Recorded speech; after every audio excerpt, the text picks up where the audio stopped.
അതെ, മലയാളികൾ ഉറപ്പായിട്ടും അറിഞ്ഞിരിക്കേണ്ട ഒരു റെസിപ്പിയാണ് ഇന്ന് ഞാൻ നിങ്ങളെ കാണിക്കാൻ പോകുന്നത് കേട്ടോ. പപ്പായ കൊണ്ടുള്ള ഒരു തായ് സാലഡ് കാണിച്ചു തരാം.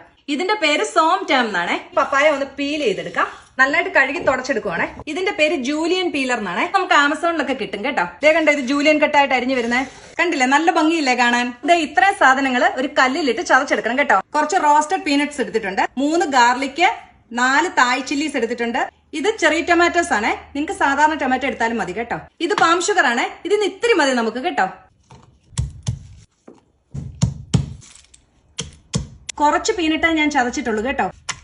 പാം ഷുഗർ ഇത്രയും മതി കേട്ടോ.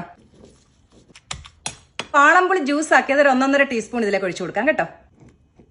നമുക്ക് ഇതിലേക്ക് ഫിഷ് സോസ് വേണം കേട്ടോ. ഇത് സ്കിപ്പ് ചെയ്യാൻ പാടില്ല. നാട്ടിൽ കടകളിലും ഓൺലൈനിലും ഒക്കെ കിട്ടും കേട്ടോ. നമുക്കൊരു 2 ടേബിൾ സ്പൂൺ ഫിഷ് സോസ് വേണേ. ഫിഷ് സോസിൽ ഒരുപാട് ഉപ്പുണ്ട് കേട്ടോ, അതുകൊണ്ട് നോക്കിയിട്ട് എക്സ്ട്രാ ഉപ്പ് ചേർക്കാവുള്ളേ. ഇത്തിരി ലൈം ജ്യൂസ് വേണേ. ഇതേ നോക്കിക്കേ, അരിഞ്ഞു വെച്ച പപ്പായ കൂടെ ഒന്ന് ചതച്ചെടുക്കാം കേട്ടോ. മിക്സിംഗ് ബൗളിലേക്ക് ഇട്ട് കൊടുക്കാം കേട്ടോ.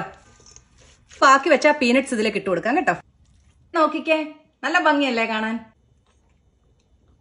ഭയങ്കര ടേസ്റ്റ് കേട്ടോ. എനിക്ക് ഓൾറെഡി ഇഷ്ടമുള്ള ഒരു സാലഡാണ്. അടിപൊളിയാണ്. നിങ്ങൾ ട്രൈ ചെയ്ത് നോക്കണം ഉറപ്പായിട്ടും കേട്ടോ.